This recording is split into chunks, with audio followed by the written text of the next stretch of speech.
하나님 말씀은 사도행전 10장 38절 한 절입니다. 사도행전 10장 38절.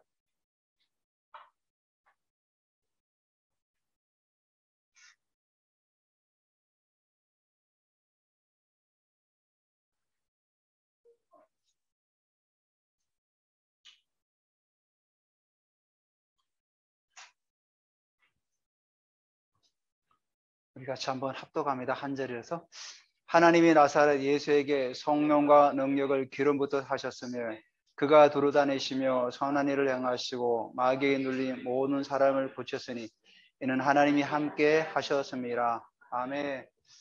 감사합니다. 성탄의 기쁨이 여러분의 심령 가운데, 가정 가운데, 직장 가운데, 온 세상 가운데 넘치시기를 또 축복합니다.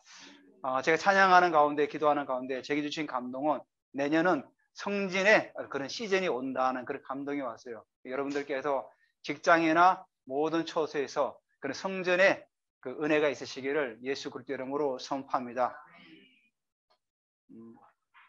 오늘은 성탄절이지 않습니까? 그래서 성탄절을 제가 말씀을 준비를 하는데 토요일 날 좀 다시 바꿨어요.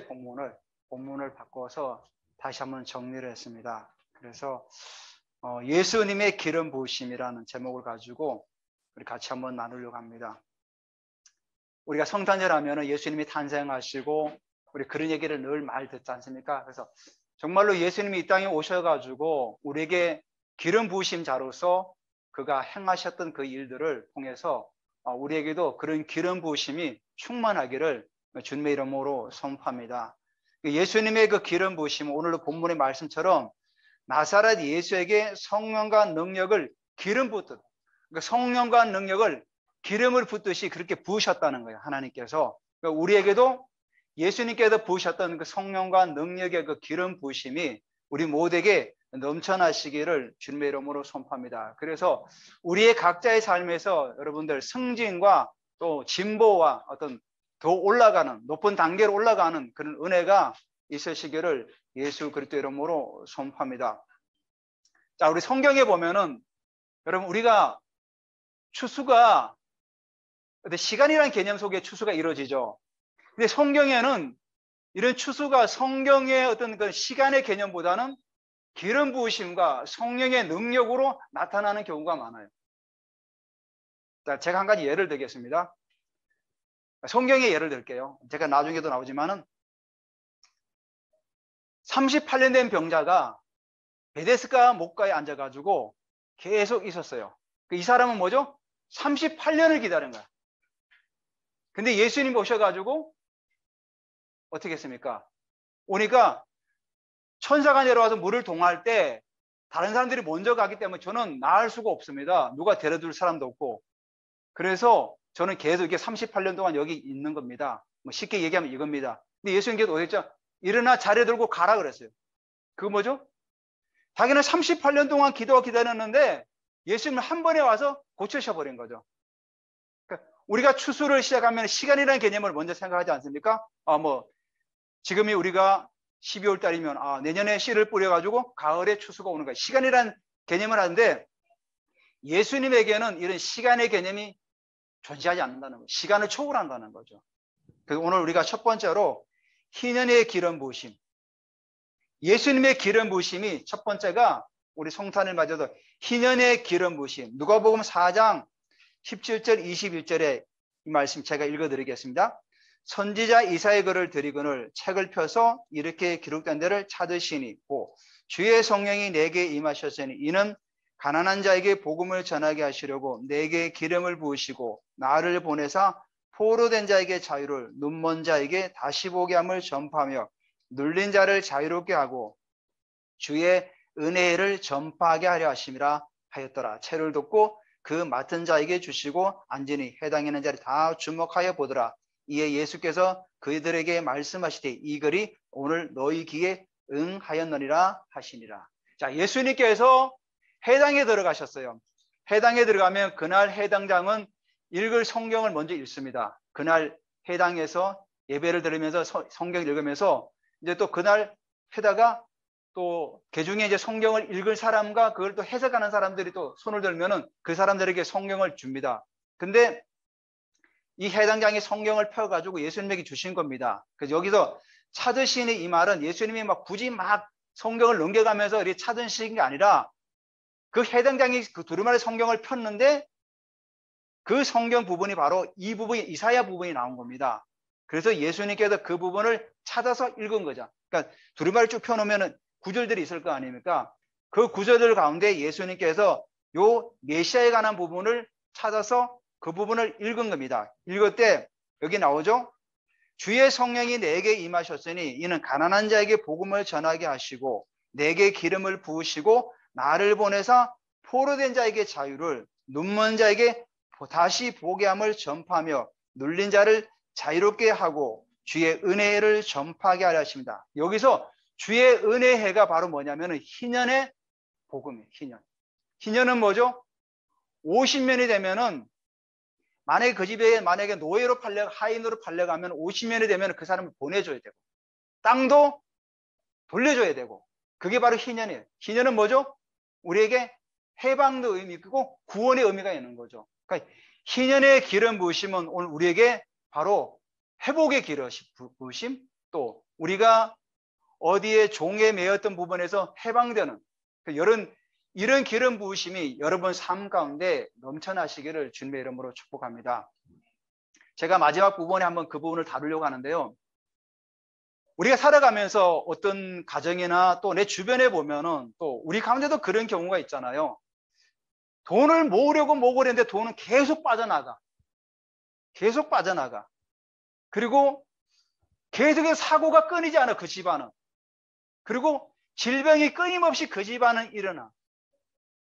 제가 지난 주간에 산모랑 잠깐 얘기 나누는데 시골의 어떤 목사님 가정인데 참 안타깝게도 그 자녀가 한 명은 백혈병, 한 명은 또 뭐 하여튼 질병에 걸린 거예요. 그래서 하나님 왜 이럴까요? 했는데 제가 한 주간 말씀을 묵상하고 기도하는 거. 저는 기도하는 가운데 하나님께 지혜를 많이 주셔요. 지혜 말씀 주셔요. 이게 어떻게 보면은 제가 이제 마지막 부분에 제가 그걸 정리를 해서 여러분에게 말씀드릴 거예요. 정리했는데 이게 희년의 기름 부음이 필요구나. 그 어떤 그걸 끊어내지 못하니까 계속 오는구나.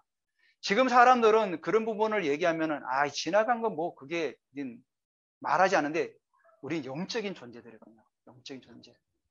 세상에 많은 신학들은 저도 신학을 공부해서 여러분 알지만 저는 사실 공부를 열심히 했어요. 자금도 받고 자랑이 아닌데 영적인 부분을 정말 저는 잘 몰랐어요. 근데 영적 세계 이게 깊이를 알다 보니까 신학을 넘어서 있는 영적 깊은 세계가 있어요. 그 신학으로도 어떻게 풀 수가 없는 거죠. 왜냐하면 신학은 이론과 지식을 가지고 만들어내는 학문이지 그 개인이 하나님 앞에서 정말 성령의 기름 부으심 가운데서 그 길을 쓴 건 아니거든요. 그냥 논리적으로, 합리적으로, 이성적으로 어떤 책을 보고 추론해서 만들어낸 게 바로 신학이거든요. 근데 신학의 너머에 하나님의 세계는 더 무궁무진하다는 거죠. 하나님의 영적 세계가 분명히 존재하거든요. 그 영적 세계를 간과해버리면은 그러는 거죠. 그냥 왜 그럴까? 뭔가 이상하네? 그냥 넘어가는 거죠. 왜 우리 집은 왜 날마다 뭐가 하는 것마다 안 되지? 뭐 할 수 없나 보다. 어쩔 수 없나 보다. 예수 믿어도 별 볼 일 없네. 그리고 교회를 떠나는 거죠. 그런 경우 많아요. 제가 예전에 막 전도 열심히 다닐 때 무당을 만났는데 교회 다니는 분이에요. 제 동기 목사랑 같이 갔어요. 무당집에. 자기도 어릴 때 교회 다녔다는 거예요. 근데 도저히 문제가 해결되지 않아가지고 어느 날 사람을 만났는데 무당이 되면 된다 그래서 무당이 된 거예요. 왜? 교회가 답을 주지 못하니까. 영적 세계를 모르니까 그 깊이 세계를. 그래서 오늘 제가 말씀을 준비하다가 바꾼 이유가 성탄에 정말 이 성탄에 우리가 누려야 될 어떤 기름 부으심이 뭘까? 능력이잖아요. 기름 부으심이. 정말 예수님께서 이 땅에 오셔가지고 하늘의 보좌를 버리시고 스스로 비하하셔가지고 인간의 모습을 입고 이 땅에 오신 이유가 과연 뭘까? 우리한테도 그냥 가난하게 살다가 그냥 그렇게 병들다가 죽어가라는 그런 의미로 오신 건 아니지 않습니까? 정말 그 영광의 보좌를 버리고 이 땅에 오신 이유가 뭡니까? 저주 가운데 있는 자. 오늘 여기 말씀되잖아요. 내게 기름을 부으시고 나를 보내신 이유가 뭡니까? 포로된 자에게 자유를, 눈먼 자에게 다시 보게 하면, 눈먼 자가 뭡니까? 물론 육신적으로 눈이 먼 자도 있지만 영적인 눈이 먼 자들에게 다시 보게 하며, 또 눌린 자에게, 마귀에게 눌린 자에게 자유롭게 하고 하기 위해서 내가 은혜의 해를 전파하러 왔다. 바로 희년의 복음을 전파하러 왔다는 거죠. 우리가 이 말씀을 깊이 이해 못하면 그냥 성탄절날 예수님 오셔가고 우리가 기뻐하고 뭐 산타 선물 받고 먹고 마시고 끝나는 게 아니라는 거죠. 정말 우리 가운데 여러분에게 희년의 기름 부으심이 임하기를 예수님의 이름으로 선포합니다. 그래서 제가 찬양 들을 때 기도하는 가운데 내년에는 성전의 시즌이 오겠다, 막 그런 감동이 막 오는 거예요. 여러분의 삶에 내년에는 성전의 시즌이 올 겁니다. 그거를 믿음을 받아들이고 선포하십시오. 믿음으로 받아들이고 믿음으로 이렇게 확신이 올 때 결과가 따라오는 거예요. 결과가. 요즘 저도 이 믿음이라는 부분이 계속해서 증가되더라고요. 저 안에. 그 기름 부으심이, 믿음의 기름 부으심이 막 증가되어서 나가오는 거예요. 그래서 여러분의 삶 가운데 어떤 그런 믿음의 기름 부으심과 성진의 기름 부으심이 있으시기를 주님의 이름으로 축복합니다. 그래서 이 희년의 기름 부으심을 우리가 더 누리기 위해서는 천국은 침노를 해야 돼요. 마태복음 11장 12절에 세례 요한 때부터 지금까지 천국은 침노를 당하나니 침노하는 자가 빼앗느니라. 자, 감나무 밑에서 감 떨어지기를 기다리고 있는 사람하고 장대를 가지고 감을 따는 사람이 누가 먼저 감을 먹습니까? 뭐 이 두말 말 필요 없이 장대를 가지고 감을 따는 사람이 먼저 먹는 겁니다. 마찬가지로 천국은 침노하는 자가 갖는 겁니다. 그냥 마냥 기다리는 것이 아니라 내가 애쓰고 기도하고 자꾸 나아갈 때 하나님은 우리에게 더 큰 은혜를 부어주시는 거예요. 그래서 천국은 침노하는 자의 것이에요. 그게 뭡니까? 내가 부담 없이 붙들고 나아가는 겁니다. 계속 믿음으로 선포하고 나아가는 겁니다. 그럴 때 그 믿음의 결과가 내한테 현실로 다가오는 겁니다. 그래서 은사 부부도 마찬가지입니다. 뭐 주시면 받고 안 주시면 안 받는 게 아니라 여러분 사모하고 나아가십시오. 자꾸만. 주님, 저도 방언 통변 은사를 받기를 원하며 예언 은사를 받기를 원하며 내게도 하나님께도 환상을 보여주시고 꿈을 보여주시고 더 높은 단계로 더 깊은 단계 나아가기를 원합니다. 내가 여기 자리에서 뭐 머물러 있는 것이 아니라 더 나아가기를 원합니다. 주님, 제가 나가서 사람들이 기도할 때, 손을 얹어 기도할 때 그들이 치유되게 하시고 회복되게 하시고, 왜냐하면 요한복음 12장 12절에 나를 믿는 자는 내가 하는 일을 그도 할 것이고 나보다 큰 일도 하신다고 말씀하지 않았습니까? 히브리서는 예수 그리스도는 어제나 오늘이나 영원토록 동일하신 분이에요. 2000년 전에만 잠깐 역사하고 떠나신 분이 아니라 지금도 살아서 우리의 삶 가운데 역사하시는 분이 바로 그분이 하나님 예수 그리스도시라는 거죠. 그분은 해전하는 그림자도 없으시다는 거죠. 그 의미는 뭐죠? 영원토록 동일하시다는 거예요.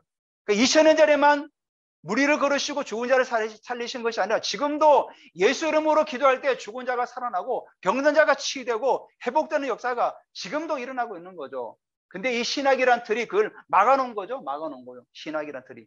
이제 끝났어. 끝나는 게 아니죠. 지금도 하나님은 일하고 계신다는 사실이에요. 두 번째가 예수님의 기름 부으심이 뭐냐면은 추수의 기름 부으심. 추수의 기름 부으심. 추수. 자, 예수님께서 이 땅에 오셔가지고 일하실 때 예수님은 심는 사역을 많이 했습니까? 추수하는 사역을 많이 했습니까? 예수님은 추수하는 사역을 많이 했어요. 예수님은. 누가 심었죠? 구약의 수많은 선지자들과 왕들이 심었던 거죠. 심었던 거죠.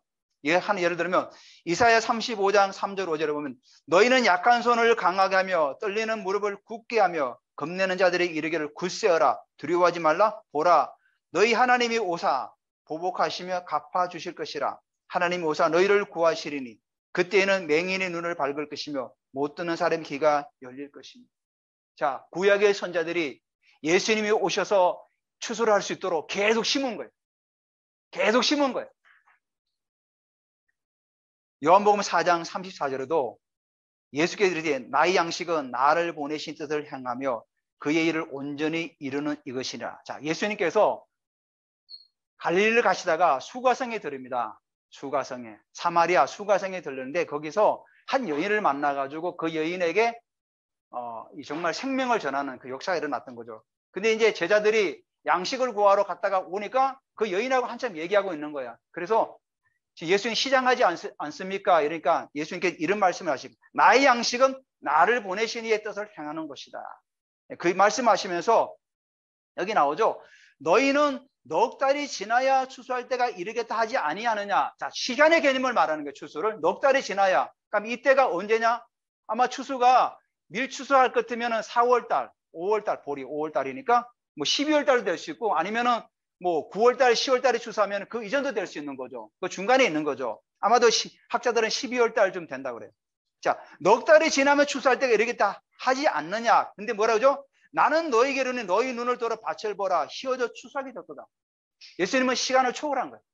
넉 달이 지나야 추수한다는데 예수님은 이미 희어져 있다는 거예요. 추수하라는 거예요. 우리의 삶 가운데도 여러분, 추수의 시즌이 오시기를 여러분 예수님의 이름으로 축복합니다. 우리가 이 시간적으로 개념 보면은 한 달 있다가 뭐 계약이 되고 2달 있다가 계약이 되는데, 예수님은 시간을 초월하시는 분이에요. 그러니까 이걸 끌어당기라는 거죠. 끌어당겨서 선포해 나가는 거죠. 선포해 나갈 때 하나님께서 기름 부으심으로 우리에게 온다는 거죠. 제가 서두에 말씀드렸듯이 요한복음 5장 2절 9절에 나오는 베데스다 연못가 있지 않습니까? 제가 한번 읽어드릴게요. 예루살렘에 있는 양문 곁에 히브리 말로 베데스라는 못이 있는데 거기 행각 5이 있고 그 안에 많은 병자, 맹인, 다리 저는 사람, 혈기 마른 사람이 누워 물이 움직임을 기다리니 이는 천사가 가끔 못에 내려와 물을 움직이게 하는데 움직인 후에 먼저 들어가는 자는 어떤 병에 걸렸든지 낫게 되미르라. 거기 38년을 말하는 겁니다. 된 병자가 있더니 예수께서 그 누운 것을 보시고 병이 벌써 오래된 줄 아시고 그럴 때 내가 낫고자 하느냐? 병자가 대답하되 주여 물이 움직일 때 나를 못에 넣어줄 사람이 없어 내가 가는 동안에 다른 사람이 먼저 내려가나이다. 예수께서 이럴 때 일어나 내 자리를 들고 걸어가라 하십니다. 간단해요. 천사가 내려와서 그 부분을 들고 그 못에다 담그는 것이 아니라 그냥 일어나 가라는 거죠. 추수를 앞당겨 버리는 거죠. 천사가 내려올 때까지 기다릴 필요가 없는 거죠. 예수님은. 바로 이게 뭐냐면은 추수를 끌어당기는 거예요. 여러분, 우리가, 그래서 저도 이제 이 선포 기도문도 제가 다시 또 만들려고 그래요. 그래서 여러분들께서 내년에 반드시 이루고자 하는 기도 제목을 적어내면 그걸 우리가 계속 선포하는 거예요. 선포할 때 그 믿음이 확신이 오면은 결과가 따라오거든요. 그래서 우리가 계속 선포하는 거죠. 그래서 예수님은 뭐냐면 예수님의 기름 부으심은 추수의 기름 부으심이에요. 그 추수의 기름 부으심은 믿음의 선자들이 계속해서 예언하고 계속 씨를 심었던 것들이에요. 심었던 것들을 예수님께서 거두는 것이고 오셔가지고 계속 거두시는 것. 예수님은 계속 거두요. 가는 데마다 병든 자를 치유하시고 회복시키시고 계속해서 거두시는 거예요. 그 추수의 그 기름 부으심이 제자들에게 나타나지 않습니까? 성전 미문에 앉아 나면서부터 안전뱅이, 이 사람은 나면서부터 안전뱅이가 어떻게 했습니까? 일어나 걸어라. 손을 잡아당기니까 일어나 걷지 않습니까? 이 사람은 언제 출구될지 모르는 시즌이에요, 진짜. 근데 예수님 제자들도 그 추수의 기름 부음을 받아가지고 그냥 일으키지 않습니까? 예수님의 제자들도 하셨다는 거죠. 그럼 우리도 할 수 있다는 겁니다. 우리에게도 그런 추수의 시즌이 오게 됨을 예수 그리스도의 이름으로 선포합니다. 세 번째가 뭐냐면은 돌파의 기름 부으심. 이거는 엄청나게 많은 거죠. 엄청나게. 제가 스가랴 4장 6절 말씀을 하나 적어놨습니다. 그가 내게 대답하여 이르되 여호와께서 수룹바벨에게 하신 말씀이 이러하니라. 만군의 여호와께서 말씀하시되 이는 힘으로 되지 않으며 능력으로 되지 아니하고 오직 나의 영으로 되느니라. 자, 예수님께서 이 땅에 오셔가지고 사역하실 때 인간으로 사역을 하셨습니까? 아니면 신의 성품을 가지고 신의 능력을 가지고 사역을 했습니까? 예수님 안에는 신성과 인성이 같이 존재합니다. 근데 예수님이 그 사역을 신성을 가지고 사역을 했습니까? 그렇지 않아요. 인성을 가지고 사역을 했어요. 우리가 아까 처음에 읽었다니까 주의 성령이 내게 임하셔서 내게 기름 부으사. 또 사도행전 10장 38절에 성령과 능력으로 기름 부으듯 하셨음에 바로 예수님은 성령의 기름 부으심으로 사역을 하셨던 거예요. 성령의 기름 부으심으로. 그래서 예수님께서는 돌파의 기름 부으심입니다. 돌파에. 여러분 500여를 우리가 먹일 수 있습니까? 5,000명을? 그게 바로 돌파되어졌던 거죠. 돌파. 한 어린아이가 물고기 2마리와 떡 5개를 갖고 왔는데 그걸 어떻게 5천 명을 먹입니까? 예수님의 기름 부심이 바로 돌파의 기름 부심이죠. 뚫고 나가는 거죠. 불가능한 것을 뚫고 나가는 믿음이 있었던 거죠. 가지고 와라. 축사하시고 나눠줬어요. 그러니까 5천 명을 먹이고도 12광주가 남는 겁니다. 그게 바로 돌파의 기름 부심. 우리의 삶 가운데도 돌파의 기름 부심이 있기를 예수님의 이름으로 선포합니다. 죽은 자를 살리지 않습니까?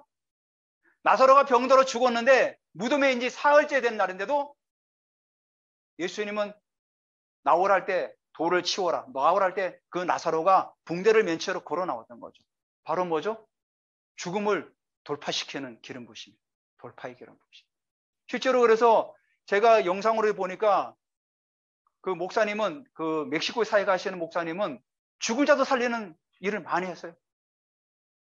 그분이 살리신 사람이 엄청나게 많아요. 그게 바로 예수님의 돌파의 기름 부심이 있는 거죠. 그 돌파의 기름 부심이 있으니까 예수님 스스로도 죽은 자 가운데서 부활하신 거예요. 죽은 자 가운데서 부활하시는 거예요. 예수님 스스로도. 그 죽음이 예수님을 가두지 못했던 거죠. 왜? 그분 안에는 돌파의 기름 부심이 있으니까 뚫고 나가는 거죠. 죽음을 뚫고 나가는 생명을 살리는 그 기름 부심이 있기 때문에 나아가는 거죠. 그래서 오늘도 우리에게 이런 돌파의 기름 부심이 있으시기를 예수 그리스도의 이름으로 선포합니다. 그래서 오늘 첫 번째로 희년의 기름 부심, 추수의 기름 부심, 그리고 돌파의 기름 부심. 자, 그리고 마지막으로 제가 한번 정리를 할 겁니다. 이제 자, 왜 그러면 우리 주변에 어떤 사람은 뭐 어떤 분은 또 우리 가문에는 왜 이 가난의 영이 떠나지 않을까? 왜 돈은 자꾸만 빠져나갈까? 돈을 버는 족족 빠져나갈까? 왜 모이지가 않을까? 또 왜 그 집은 계속해서 끊임없이 사고가 일어날까? 왜 질병은 끊이지 않을까? 이해가 안 되는 부분이 있지 않습니까? 교회를 다녀도 이 부분을 이해를 하지 못하는 사람들이 너무 많습니다. 근데 교회가 답을 제대로 못 주니까 교회를 떠나고 무당한테 가서 묻는 거죠. 무당한테 머리를 조아리고 묻는 거죠. 여러분 꼭기가 첫 번째가 뭐냐면 여러분 쓴뿌리를 제거하십시오. 쓴뿌리. 시편 147편 3절에 보면은 상심한 자들을 고치시며 그들의 상처를 싸매시는다. 또 이사야 30장 20절에 여호와께서 자기 백성의 상처를 싸매시며 그들의 맞은 자를 고치시는 날에. 여러분 우리 안에는 쓴뿌리를 제거하십시오. 또 내가 용서하지 못한 부분들, 또 내가 해결하지 못한 부분들 하나하나를 열거하면서 다 해결하십시오. 제일 먼저가 쓴뿌리가 제거되어야 돼요. 쓴뿌리.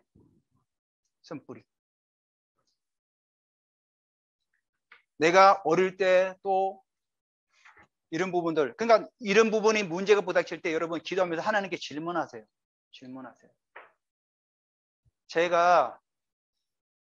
제가 어떤 데는 굉장히 두려움이 막 다가왔어요. 그래서 이게 어디서 연유됐는가? 계속 기도하는 가운데 하나님께 제게 주시는 감동이 뭐냐면 어릴 때 아버지한테 받은 저희 아버지 되게 무서웠어요. 엄청 무서웠어요. 그래서 그 무서움이 내게 두려움으로 다가온 거예요. 그러니까 내 안에 그게 쓴뿌리가 남아있는 거죠. 그러니까 두려움이 있으니까 뭘 하면은 항상 뭔가 두려워. 근데 그게 바로 아버지로부터 어릴 때 받던 그런 어떤 두려움들이 남아있던 거예요. 여러분들이 기도하면서 제거하십시오. 파쇄하십시오. 그래서 또 용서하지 못한 부분. 내가 누구를 용서하지 못한 것도 굉장히 큰 겁니다. 그러니까 그런 것들을 계속 하나님께 질문하면은 계속 여러분 하나님은 감동하셔서 여러분 알게 하세요. 하나님 우리에게 말씀하시거든요. 생각나게 하시거든요. 그러니까 회개하지 않은 부분, 내 안에는 그런 쓴뿌리, 상처, 판단하고 저주했던 것들은 용서하지 못한 거 다 회개하고 하나하나를 열거하면서 한번 적어보세요. 적어보면서 이거를 제거하세요. 쓴뿌리를 제거하세요. 두 번째가 뭐냐면은 악한 영을 축사해. 악한 영을 축사. 그래서 경제적인 부분, 재정에 관한 부분에는 이 가난의 영이 있거든요. 가난의 영. 저희도 사실은 저희 아버지가 뭐 참 부끄러운 얘기지만 도박을 해가지고 결국 저희 집이 파산됐어요. 도박의 영이 들어가가지고 하여튼 옛날에 그 막 헌금을 막 이만큼을 뭉쳐가지고 주머니 넣어가고 며칠 안 들어오면 다 쓰고 들어오는 거예요. 도박의 영이 있어가지고 결국은 그 시골에 있던 집도 뭐 땅이고 다 그냥 다 넘어갔던 거예요. 그러다 보니까 뭐 가난하게 살 수밖에 없잖아요. 그러니까 나도 모르게 우리 집안에 가난의 영이 들어온 거죠. 가난의 영, 궁핍의 영. 여러분이 가난의 영, 이 궁핍의 영 파쇄하세요. 이거를 파쇄하지 못하면은 계속 물질에 매여 살아갈 수밖에 없어요, 여러분. 그러면 솔직히 말로 헌금도 아까워요. 헌금 내기도 아까워요. 여러분, 그래서 이걸 파쇄하지 않으면 여러분 나아갈 수가 없습니다. 여러분, 재정이 돌파가 되지 않아요. 재정이 돌파하지 않아요. 그래서 헌금의 원리도 마찬가지입니다, 여러분. 헌금의 원리도 마찬가지. 내가 헌금을 드릴 때요, 이 재정이 돌파가 일어나요. 가난의 영이 무너지는 겁니다. 궁핍의 영이 무너지는 겁니다. 저는 여러분에게 헌금 강요하지 않잖아요. 헌금 얘기 안 하죠.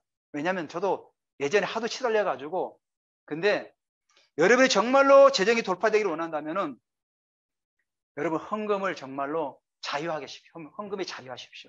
헌금 앞에서. 궁핍하고 쪼들리니까 없으니까 못 드린다. 이게 아니에요. 그걸 돌파하려면은 손 펴고 나가야 돼요. 돌파하려면 손 펴고 나가야 돼요. 그래야만이 우리 가문에 흐르는, 가정에 흐르는 가난이 돌파되는 거예요. 그래서 헌금을 올리는 그겁니다, 바로. 그 말라기에서 말씀하고 있지 않습니까? 내 곳간에 한번 채워봐라. 내가 한번 나를 시험해보라. 그래서 재정에 관한 부분은 바로 이런 것들. 그래서 여러분 혹시나 여러분 기도하면서 자꾸 물어보세요. 왜 하나님 재정이 자꾸 빠져나갑니까? 그래 하나님께서 내게 감동을 주실 거예요. 때는 우리가 뭐 가수비 하는 경우도 있습니다. 내가 수입보다는 많이 쓰는 경우도 있지 않습니까? 그런 부분도 우리 고쳐나가야 되죠. 근데 또 나도 모르게 뭔가 자꾸만 사기를 당하고 뺏겨나가는 게 있어. 악한 원수가 자꾸 뺏어나가는 거 있어요. 그렇기 때문에 그런 것들을 보고 축사해 나가는 거죠. 가난의 영, 또 사기의 영, 궁핍의 영, 예수 이름으로 파괴되자. 여러분 그런 부분이 있다면 기도해달라고 부탁하십시오. 축사해 나가야 돼요. 자꾸 축사해서 완전히 빠져나가야 돼요. 근데 자가 축사도 있지 않습니까? 자가 축사 가장 좋은 방법이 결국은 뭐냐면 내가 하나님 앞에서 헌금에 자유하십시오. 헌금을 드리는 부분에 자유하십시오. 그럴 때 그게 파쇄돼 나가는, 가난의 영이 파쇄돼 나가는. 마지막 세 번째로는 응답의 시간을 당기십시오. 그런 저주와 가난의 저주와 모든 질병 이런 것들을 파쇄하기 위해서는 응답의 시간을 자꾸 당기십시오. 당겨. 자, 예수님께서 가나 혼인잔치 가지 않았습니까? 여러분 요 한 분만 찾아볼게요. 요한복음 2장을 한번 찾아보십시오. 요한복음 2장. 요한복음 2장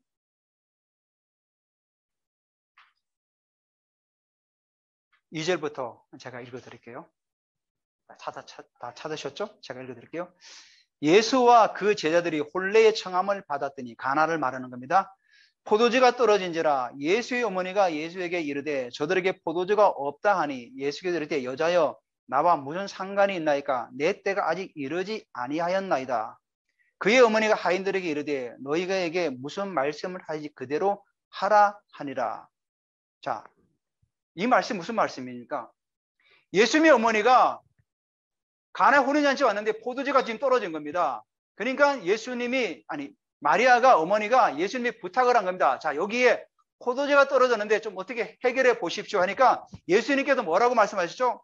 여자요. 여자는 굉장히 극존칭을 말하는 겁니다. 무시하는 말이 아닙니다. 그 당시 말은 나와 무슨 상관이 있나이까 내 때가 아직 이르지 아니하였나이다. 그러니까 나는 아직 하나님께서 내게 주신 그 계시의 때가 아직 이르지 않았고 아직 나는 일할 때가 아닙니다 하고 정중하게 거절한 겁니다. 근데 마리아는 어떻게 하죠? 그 어머니가 하인들에게 이릅니다. 예수님 분명히 거절했는데 너희에게 무슨 말씀을 하든지 그대로 하라는 거예요. 이 말씀은 뭐죠? 마리아는 예수님이 그렇게 말씀하셔도 그 믿음으로 끌어당긴 거예요. 추수를 앞당긴 거예요. 예수님이 그렇게 말씀하셔도 나는 믿음으로 그 말씀을 나는 끌어당깁니다. 그래서 그 하인들에게 얘기하는 겁니다. 예수님께서 뭐라고 말씀하든지 그대로 해라. 그러니까 예수님도 어떻게 하죠? 행해요. 6절에 거기 유대인의 정결에 히더라 두세 동토는 돌 항아리에 6개의 놓인지라 예수께서 그들에게 돌 항아리에 물을 채우라 하신즉 아구까지 채우지라. 이제는 떠서 연회장에 갖다 주라 하시니 갖다 주었더라. 마리아는 믿음으로 끌어당긴 거예요. 믿음으로 끌어당긴 거예요. 믿음으로 끌어당긴 거예요. 그러니까 뭐죠? 우리가 그런 제 첫 번째로 어떤 그런 상처 쓴뿌리를 제거한 다음에 악한 영을 축사한 다음에 이제는 여러분 믿음을 가지고 다가올 그런 축복을 끌어당기십시오. 끌어당기십시오. 끌어당겨서 이 부분에서 여러분들이 정말 자유하고 돌파가 일어나는 거예요. 그래서 내년에는 정말로 우리 삶에 돌파가 일어나는 그런 은혜가 있으시기를 주님의 이름으로 축복합니다. 제가 그래서 송구 영신 예배 때 이 부분에 대해 또 좀 더 자세하게 한번 말씀을 나누려고 해요. 그래서 정말로 하나님 은혜 가운데서 우리가 또 성장해 나가고 나아갈 수 있도록 우리의 삶에 더 풍성하게 되어지기를 예수 그리스도 이름으로 축복합니다. 아멘.